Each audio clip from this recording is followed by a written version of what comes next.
Magandang hapon mula sa Pag-asa Weather Forecasting Center. Ito na ating update sa magiging tayo ng panahon sa susunod na 24 oras.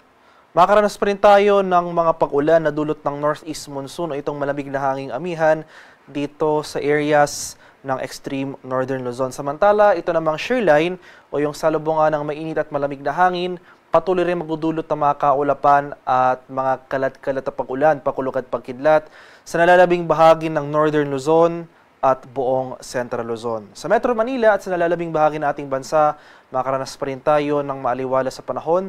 Generally fair weather, maliban na lamang sa mga tsansa ng isolated rain showers or localized thunderstorms. At sa kasalukuyan, wala pa tayong binabantayang low pressure area o anumang sama ng panahon sa loob at labas ng ating Philippine Area of Responsibility na maaring maging bagyo na posibleng makaapekto sa ating bansa sa mga susunod na araw.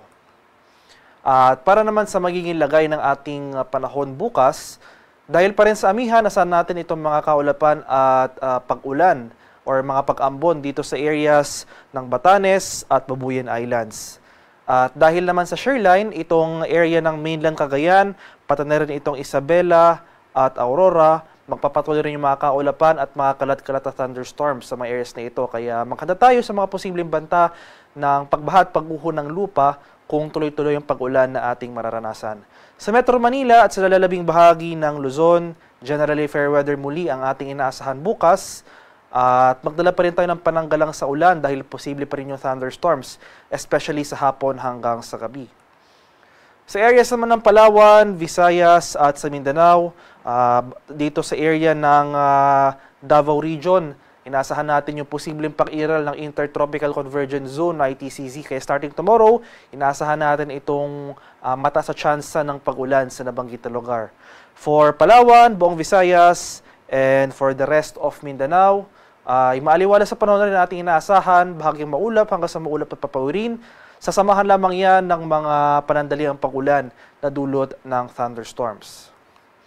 At sa kalagayan naman natin karagatan sa kasalukuyan, dahil sa patuloy na pag-iral ng ating northeast monsoon o yung hanging amihan, may gale warning pa rin tayo nakataas dito sa seaboards ng Batanes, dito sa Cagayan, kasakabilang na dyan Babuyan Islands, sa area ng Ilocos Norte, western coast ng Ilocos Sur, dito rin sa area ng Isabela, Aurora, at itong northern and eastern coasts ng Quezon. So sa northern Quezon, sa bayan ng General Nakar, at kabilang na dyan itong northern and eastern coasts ng Polillo Islands. Kaya sa ating mga kababayang mangingisda at may mga maliliit na sasakyang pandagat sa mga areas na ito, huwag po muna tayong pumalaot dahil makakaranas tayo ng maalong karagatan na dala ng hanging amihan. Posible rin tayong makaranas ng katamtaman hanggang sa maalong karagatan dito sa eastern seaboard ng Visayas.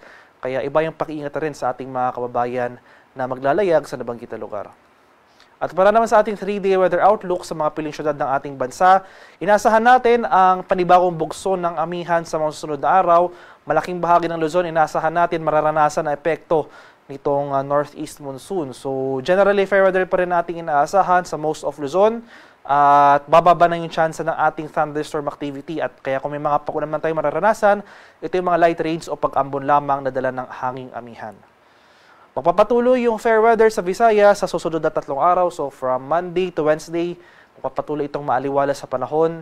At maghanda pa rin tayo sa mga panandaliang pag-ulan na dulot ng thunderstorms. Pero pagsapit ng Wednesday dito sa area ng Tacloban, inaasahan natin ang muling pag-iral nitong shoreline o yung convergence ng mainit at malamig na hangin, kaya mataas sa tsansa ang ating inaasahan sa malaking bahagi ng Eastern Visayas sa araw ng Miyerkules.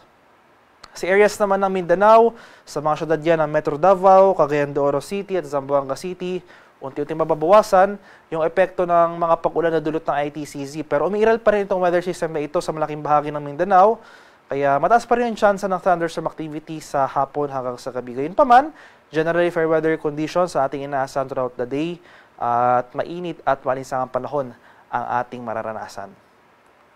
Ang haring araw dito sa Kamaynilaan ay lulubog mamayang 5:41 ng hapon at sisikat naman bukas sa ganap na 6:23 ng umaga. At para sa karagdagang